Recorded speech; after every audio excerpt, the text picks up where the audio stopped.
Hello, everyone. My name is Dong Pan. Welcome to today's session on creating and sharing your Lumira chart extensions. I work in the Customer Experience Group, or in a CEG group at SAP. Well, today we're going to talk about basically how to develop or port a D3 chart into your Lumira desktop and Lumira server environment. And we'll touch also a bit of best practices in creating Lumira chart extensions. After that, I'm also going to show you how to manage the extensions on the Lumira server, giving you end-to-end workflow all the way from creating your Lumira chart extension, using it in Lumira desktop, and then share your charts that use the Lumira extensions on the Lumira server. At the end of the session, I'm also going to show you a few cool examples of the Lumira extensions, and I'm trying to use that as additional samples to illustrate the best practices that we talk about in the second section. Okay. Well, I know some of you might have joined an earlier session, I think a couple of months ago, on Lumira SDK. So what I'm going to focus today is talk about the enhancements in 1.17, which is the latest release on the market. So, but I will also try to do it from end-to-end perspective. So if you are coming to this area fresh, you would also be able to figure out how to create a Lumira chart extension from scratch. So don't worry too much. Okay, so I'm going to just do a few slides, and then after that I'm going to do a live demo from end to end. The slide deck will be shared later on as your reference. It covers all the steps that I'm going to do in the demo, but it will be a good reference, but we won't do all the time slide presentation, just to set your expectation. Okay.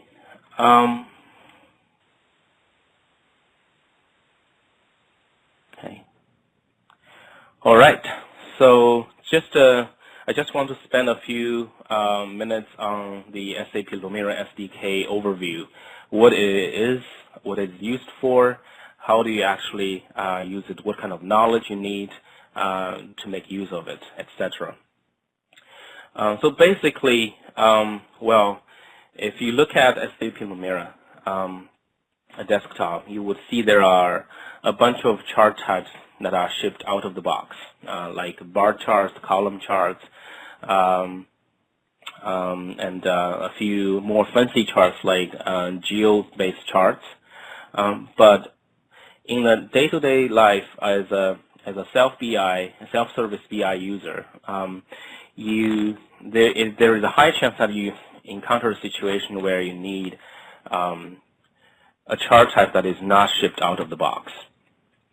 The solution to that problem is basically to import custom chart types into your Lumira environment.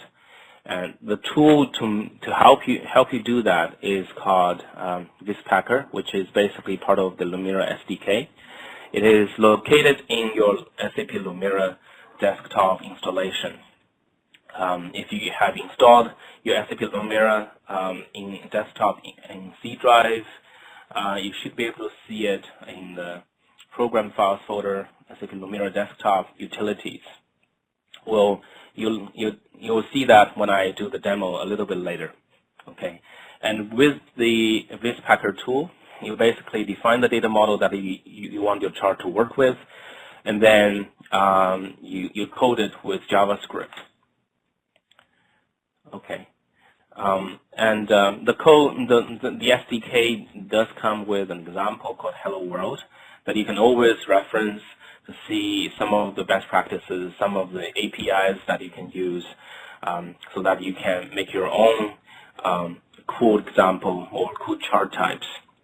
Okay. So the example that I'm going to talk about today is a chart called population pyramid. Okay, and I'm going to basically use this as example to walk you through all the steps you need to port a D3 chart into SAP Lumira environment. Okay, the ultimate goal is that we would like to make this process as easy as possible. The ultimate goal is to make it as easy as consuming a font. You can see we don't need to change a lot of JavaScript or not even understanding too much of the internal working mechanism of an available chart on the internet in order to port it into SAP Lumira environment. Okay, I'm going to stop here for a moment and move to a little bit of introduction to the chart that I'm going to talk about today. So the chart type that I want to import or port into my Lumira environment today is called a population pyramid. Well, this is a wiki page that explains what it means, what it is used for. It's a pretty simple chart, basically. It can be a bar chart. It can also be a column chart.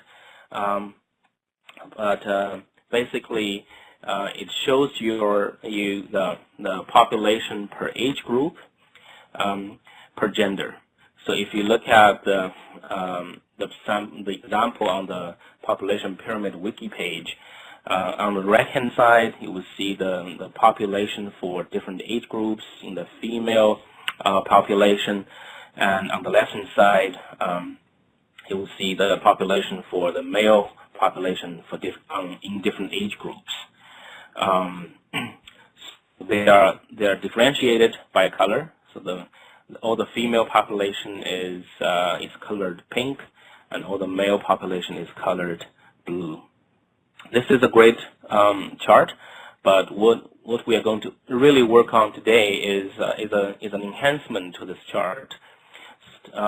This chart that is currently displayed is a very good one, but it's hard for people to directly compare for each age group whether the female population is higher than the male population or vice versa, especially if the length of the bars are very similar. So the enhancement is basically to overlap them and make all the bars or columns transparent, so that they overlap with each other.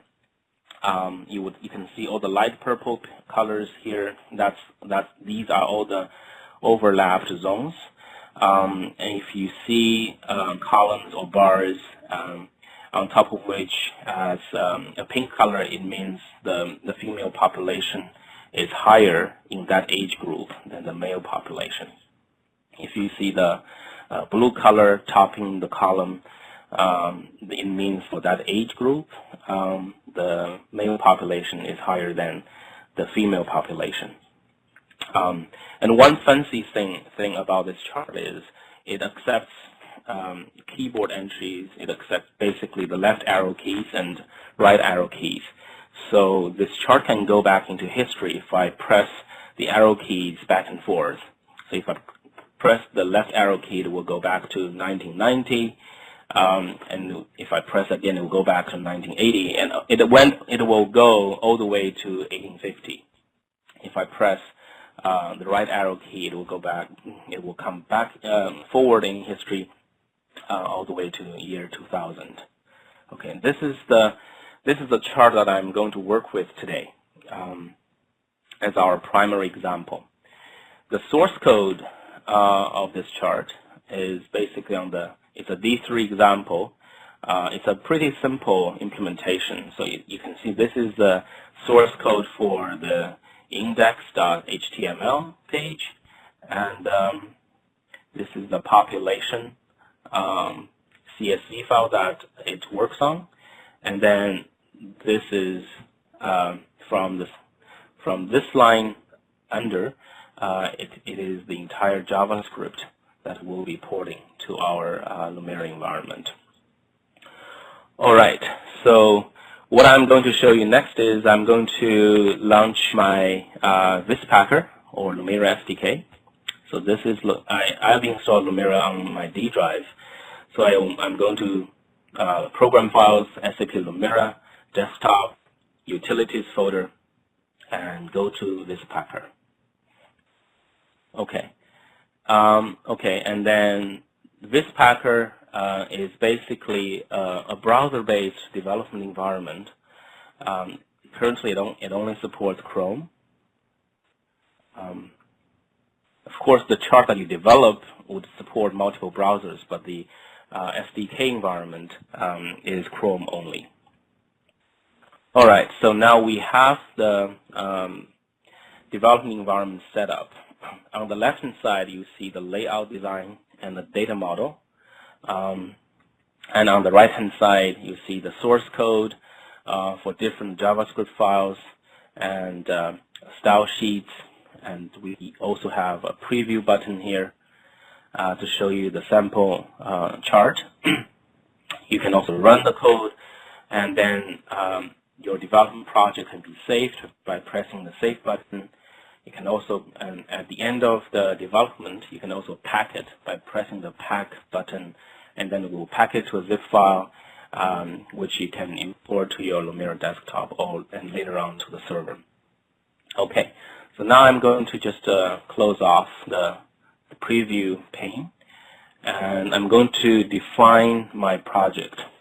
Well, first of all, I don't need the legend in my chart, and I'm going to give my chart an ID and name first as the very first step. So I'm going to just call it population pyramid, just as the ID within the namespace, and also population pyramid as the name. Okay, this is brought up by pressing, clicking your mouse at any place in this bigger rectangle. If you click it once again, it will disappear, and click once again, it will come back. Okay. We also need to define a module for the plot area. So here I'm just going to call it population pyramid module. Okay. And give it a name as well. Module. Okay. And click it somewhere else, it will go away. All right. Now let me go to the data model. Okay. We need to replace the sample data here. So I'm going to upload my data, which is this population pyramid.csv file. It's basically the content that I copied over from this page, okay, that I just showed you. Okay, and all right, you can see that we now have the data content inlet. It has the year, age group, and sex or gender. It basically has just two possible values, 1 or 2, and then there's people. Basically, that's the population for that age group, and that's gender. Okay, so to make the SDK work, we need to have at least one dimension and one measure. Okay, by default, all of them has been put into a dimension called dimension set called x-axis. As you can see here, if I click on the black triangle, okay, I'm going to turn the people column into a measure. Okay. All right. I'm accepting the default measure set name as y-axis for simplicity reasons. In the actual development for an actual chart, make sure you use a good naming convention for all the dimension sets and measure sets. Okay, now I'm going to click on the Apply button what this does is it basically try to understand the data structure and reflect it in the underlying JavaScript code that it generates. Okay. Usually, as a developer, you don't have to worry too much about it because it's all the data is then formatted and then passed to the render function here. Okay. That I'm going to talk in detail in a few moments. Okay. All right. So now we are ready with the data definition. What I'm going to do is I'm going to move to the right pane and talk a little bit of the source code structure. Okay. In the source code, we have a few files that we work with. Render.js file. If you have worked on Lumira SDK in the past with 1.15 version, you probably noted a few obvious differences. So in the past, we don't have this define statement, and also the render function is basically just part of a bigger function, and see a lot of other utility functions. Okay, in the older versions. But now we have reorganized all these utility functions into separate files. So as a developer, you can just simply focus on the render function and made enhancement to place all your to mingle your cascade style sheets in your JavaScript. Now you have a dedicated location where you can put your cascade style sheets. Okay. All right. But in the render function, as before, we have the sample code, and it also tells you where it starts and where it ends. As before, I'm going to just remove the entire sample code section. It has the comments from start and end. I'm just removing all of them. And then I'm going to get my source code in it, basically copy-pasting the source code from the population pyramid chart. Okay, so, but before doing that, let me just quickly talk about what the parameters that the render function takes. It now has a data function, data parameter, as before, and a container variable. This is a little bit new, because in the past we have a this variable, but now we're passing a parent variable. And then in the render functions code, we create the this variable based on container. Okay. And then we have this regular width and height and color palette parameters that you can always use in your chart. Those have not changed. Okay. So one thing that I really want to show to you that the SDK differences from 1.15 is some of the fundamental changes with the data structure that it passes. So in the past, or versions 1.15 or earlier, we pass in a cross-table data structure, and then we have a utility function to flatten it. But even after flattening it into JSON format, it's still all the dimensions in one dimension set, and all the measures in one measure set will be grouped as grouped parameters or grouped values. If you need to use them as for example, a separate values, you need to kind of unwind them or ungroup them. This is true for a lot of D3 charts on the internet, because so far as I can see, maybe 60 or 70% of the D3 charts on the internet are using CSV file format. And so to make that conversion process easier, we basically decided to just pass in a data structure that is the raw CSV format. Of course, we represent it in JSON, but it's basically a JSON representation of CSV. I'm going to launch up the Chrome the Chrome development tool and show you the actual content of the data. So let me just press Control-Shift-J to bring the development tool up. Now I'm going to launch up the preview button, and then you will see this console.log JSON.stringify data being executed. And you can see this is basically a big JSON array, and in each element in this JSON array is basically just a replica of your data table. Each line of your data table, you can see this is year, age, sex, and people. Okay, so this change in the API makes data conversion a lot more easier than earlier versions of the SDK. Okay, now I've removed that debug line, so I'm going to just move it to the source code, the original source code of the chart. I'm just going to copy this whole chunk over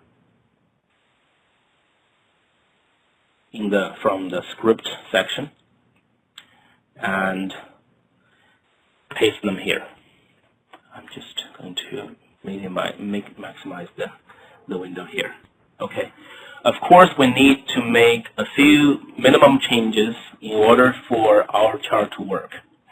The first things first, we want the width and height to be dynamic, to fit for our whatever Lumira desktop installation that you're working with. You can maybe have a very small laptop, you can have a huge desktop display. We want that to work in all these display environment screen factors. So let me just put the dynamic and height variable here, so that the chart nicely for different screen factors. Okay, and then I'm going to also let the chart know that I'm going to use this drawing container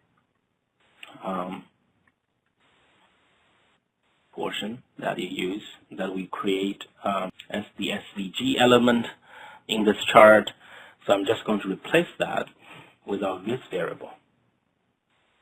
Okay. And then since I'm getting the data from the render function as an input parameter, I don't need to manually load the CSV file anymore. So I'm going to remove this D3 .csv API call, and I'm going to remove the corresponding brackets as well. Okay, so at this moment, if I'm not missing anything, the chart should render at least.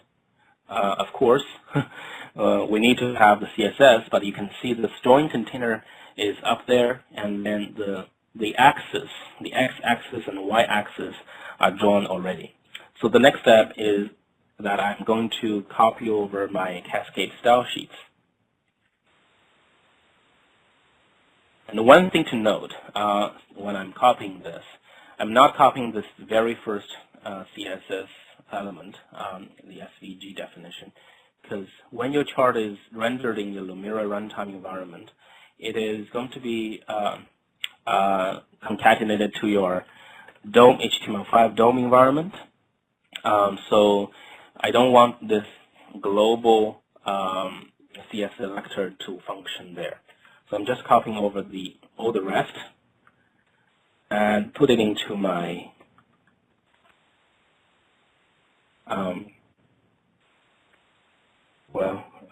the style.css file. Okay, let me run this code again. Okay, so now our chart is running. All right. Well, not completely, because we have some sort of a bluish background.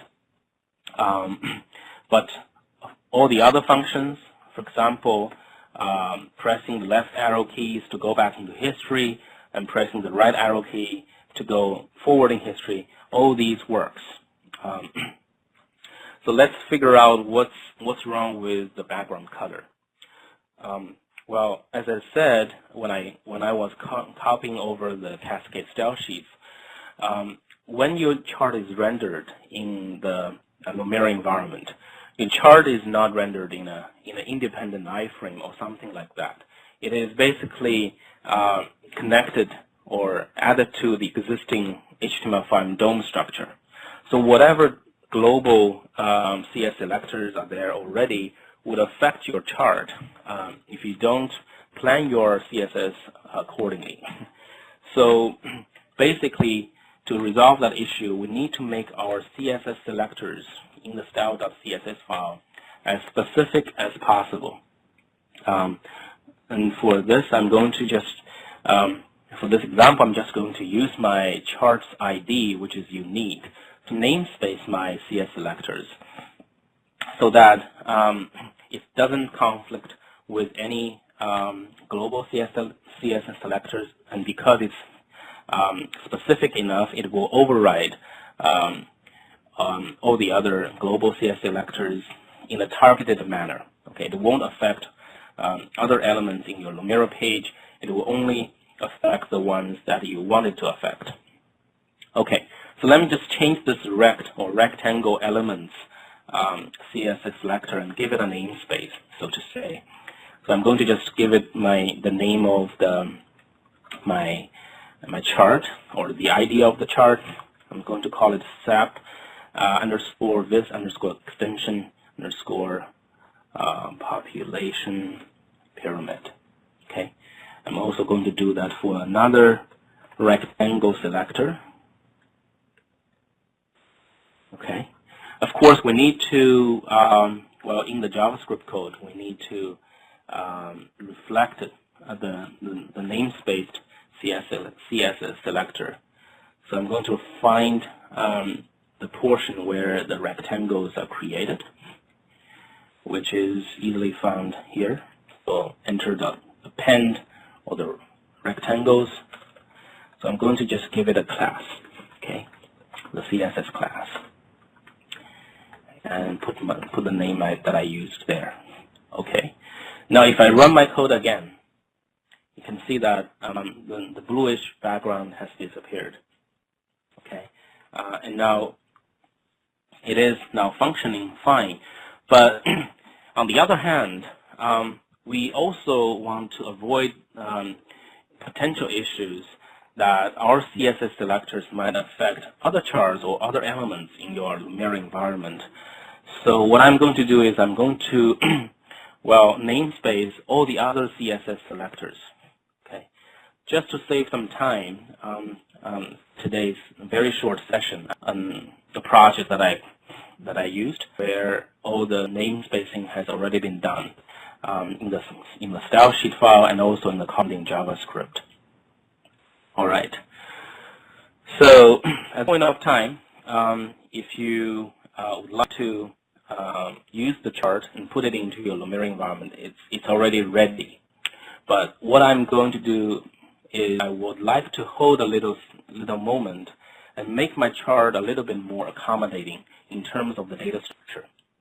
Okay, so by that, what I mean is, if you look at the original source code that I covered in a hard coupling way, you see the d.people, d.year, d.age. I want my chart to be able to accommodate data structures like, for example, the same content, but the people column is renamed to, for example, population. I want my chart to be flexible enough to be able to recognize is the value that we want to get or we want to work on. So to do that, Lumira SDK from useful APIs to extract those metadata information. So let me just show you how that is done. So I'm going to do meta, and then I'm going to well, get all the dimension set.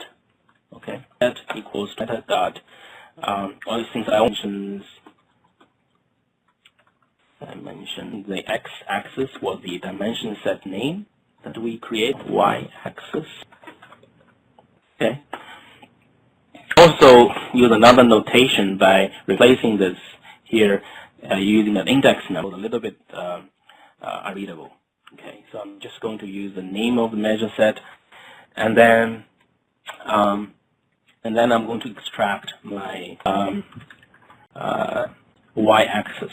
Okay, so I'm just going to call it y measure equals to ms, and I only have one. Going to call it, get it from the first element in that array. Okay, then here in this place with all the d dot people, I'm just going to change this. For example, d dot a. Oh, sorry. I'm going to just change the d dot people to d measure, and you can see that I'm not using the dot notation anymore because now I'm using a variable. Duration of dot, you have to use the square brackets. I'm going to also change the d dot year to use dimension set, and first that's the year element, and replace that. You can use a variable to represent that to just the new equals to ds 0. Just for the time purpose, not all the variables and change all the variables in the source code, but you should be able to see what I mean of the data structure it accepts. What I'm going to do is I'm going to project that has already replaced all these all the occurrences. You can see that I have replaced all of these static notations.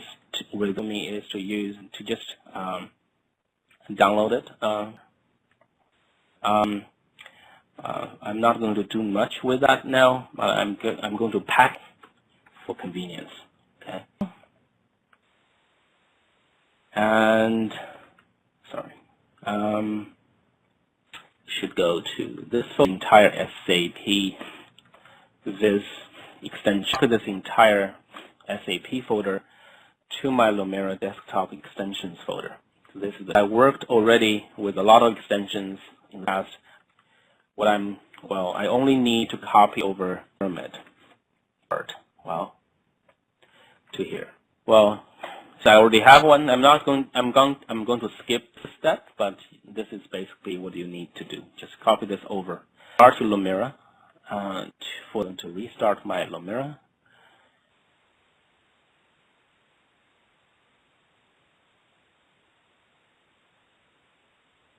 Okay, I'm not going to create a new data set format for the data. So I'm not using population as the measure, gender replacing sex, and year and age column now have accommodate this new data structure. Added this chart extension.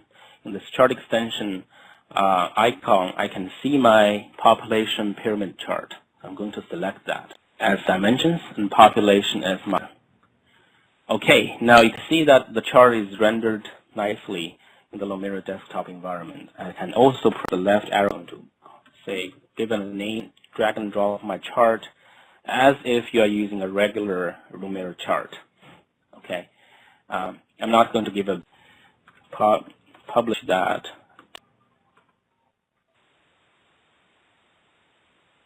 Okay, so it asks me to create a new item server. You go to the server and upload your newly created. So let me go from scratch. So I'm going to the Lumira server system and /Fiori, which is the administration console of Lumira. Since I'm already logged in, okay. While I'm fixing the technical issue, what I'm going to, so that we don't waste time. So, we upload our Lumira extension to Lumira server so that the server recognized is going to use, and then all the users, not only you as the chart developer, all the users that want to see your chart using the fancy chart extension would be able to see it on the Lumira server.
Okay.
Yep.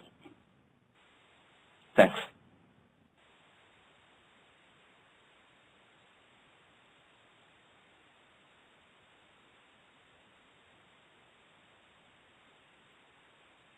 So basically, Lumira Server in the new version gives you a Fury administration launchpad, so you can manage all the server pieces, all the server aspects, including the chart extensions. So if it's the first time that you launch it, you go to the Open Catalog and find the Manage Extensions tile, and then you add it to your home, to the home page. And then you can just click on it, and it will launch up this extension management user interface. And then you can click on the Add button and browse and find the zip file that your Vispacker created for you, and click OK to upload it to the server. What it also does for you is you can version your extension, and then you can update your extension. You don't have to delete old one to get a new one up there. You can do pretty much a full lifecycle management for your visualization extension. Of course, you can delete it as well. Okay, so once that is done, you would be able to view it on the Lumira server. Unfortunately, I can't share it now live, but this is an earlier test that I did and put it onto the slide deck. So you can see on the Lumira server, you are able to view this fancy chart, and that is using the Lumira extension. Okay, so that's pretty much an end-to-end story. This is I want to also talk a little bit about the best practice that I talked about. So we need to namespace all the CSS selectors. That's very important to avoid conflicts, and then avoid hard coupling between the code and your data structure, or the column names, or data dimension names and measure set names. And if you need to have multiple or dynamic number of measures in the measure set, make use of things like D3.keys, so that you can accommodate a varying or changing number of dimension or measure set number. Okay, and always reference those dimension sets and measure sets by their name for better code readability. Okay. Well, I think we are a bit over time, but let me quickly show you a few cool examples of Lumira chart extensions that I can do it live on my laptop. Well, a few things that I want to show you is, the first thing is a Sankey chart. This is another chart extension that I created that shows you the magnitude of the flow between different entities. This can be used for this energy consumption path chart, or you can use it for other purposes. For example, where your federal budget is spent in different areas for the nation, things like that. And you can see that this is a very interactive chart from a positioning perspective. And this is basically what I want to tell is this is the SDK gives you the full flexibility to get very fancy charts into your Lumira environment. I'm going to quickly show you one more or two more. One of them is the hair cord. This shows a directed relationship between entities. So you can. This is a hair color preference. So it shows you people with a particular hair color. Like how many of them prefer their own hair color, and how many of them prefer another hair color. So this gives you kind of a visual representation of that. You can, if you want to dig deeper, there is a whole bunch of chord diagram charts on the internet that you can look into.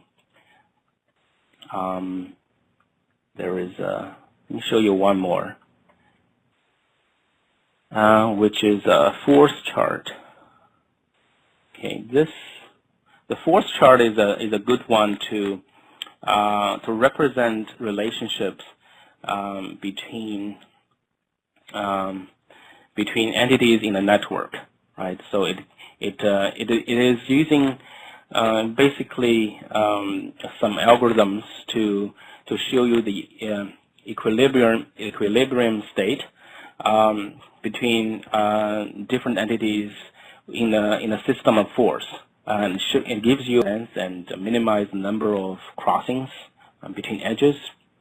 It's good, for example, if you want to show your friend relationship or represent all the connections in your Facebook connections, etc. It's probably not going to be used much, I have to say. In a all guests have been muted. But it is something that you can consider, like the power of the SDK. It basically gives you the full flexibility. If you want to create something very fancy, something very tailored to your specific requirements, you can pretty much create whatever chart that you like, and it is only limited by your imagination. Okay, with that, I would like to conclude the presentation part of it. I'm sorry for the technical difficulty earlier that took a little bit more time for the presentation to finish, but I'd like to leave a few minutes at least to give a Q&A session and address the questions in the chat room. Thanks, Dong. Please note everybody has been muted, so if you have any questions, please type them in the chat window. We'll stick around for 5 minutes more and see, if we can address all the questions if possible. Yep. Ruchi, I do see a question from Mike. Yes, please go ahead and address it. For some reason, Yep. my Windows hung up now, so I'm having technical issues. So if you could start. Okay, sure. Okay, so let me just read out the question. The question is, can Vispacker visualizations work on Lumira Cloud? Well, so this is the first step for us to get this improvement is to implement this on Lumira server. The work is being carried out for Lumira Cloud, but at this moment, we don't have the function working in the 1.17 release yet. But definitely that is something that we are working.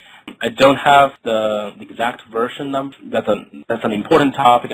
I totally agree. But it won't take long for that to appear on Lumira Cloud. Of course, everything about the upcoming features are a forward-looking statement, and it's subject to change. But definitely, again, it is something important that we are looking at.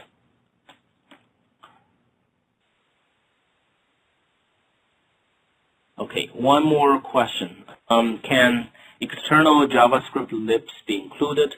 Do we have to still work with require.js? If so, this is a good question. At this moment, we will still need to use the require.js solution because, and that is, we'll probably refine it a little bit in the future, but the underlying mechanism would stay pretty much similar to earlier release. As you can see in the Vizpacker, we actually have in the render.js file to be streamlined a little bit. But of course, we would still need to use require.js going forward. And everything that I talk about, the newer versions will be subject to change. But in the foreseeable future, I don't see changes about using require.js. For all the other folks for the question you might have, you haven't digged that deep into this area, you can take a look at the demos that was done in the earlier session, I think in March, by another gentleman, I think Manfred. He gave the demo on using require.js and import external JavaScript libraries. So if you're only using D3, then you don't have to import anything because D3 is already shipped out of the box. And we have another question from Vishal. How do we distribute to BOE platform? Well, at this moment, we have the visualization management or extension management in Lumira server. So it's not there yet, but that's something that we've been considering how that integration can be implemented in the best way. But stay tuned. We'll probably have some news on this in the next release. Is there any possibility to protect the extension code? The idea is to develop extensions and to sell to our customers. That's a good question. Well, as you can see, the extensions are a JavaScript code, basically. Well, you can, although you can kind of mess around with the JavaScript, there are so many tools, but these are not encryption mechanisms. I can look into this offline. If you can leave me your contact information, we can probably talk about this later. I think this is an important topic too for our partners. So definitely shoot me an email, and I would check with our development group and product management and see what we can do to protect the intellectual properties of our partners. Okay, the question from Mike. Okay. So will Design Studio SDK merge with Vizpacker or vice versa? Any plans to move to Eclipse IDE? That's a good question. So that's definitely in our vision. We want to have reusability between Design Studio SDK and the Vizpacker or Lumira SDK. At the moment, there are a lot of work being done to get this to make this happen. But in 1.17, we are not there yet. But as I said again, this is something that we are very busy with, and hopefully we will have something available very soon. And plans for moving to Eclipse IDE? That's a good question. Well, although I don't have an official statement on this, we do have some plans on making the Vizpacker IDE environment or porting it to an Eclipse-based IDE environment, but that is not finalized. So I don't have a plan or planned date or releases on when it will become available, or whether it will become available. But definitely, that's something that we are looking at. We know there are limitations in the Vizpacker environment, but most of them can be easily work around it by manually editing a few code. We don't have the code completion, for example. Thank you, everyone. Bye.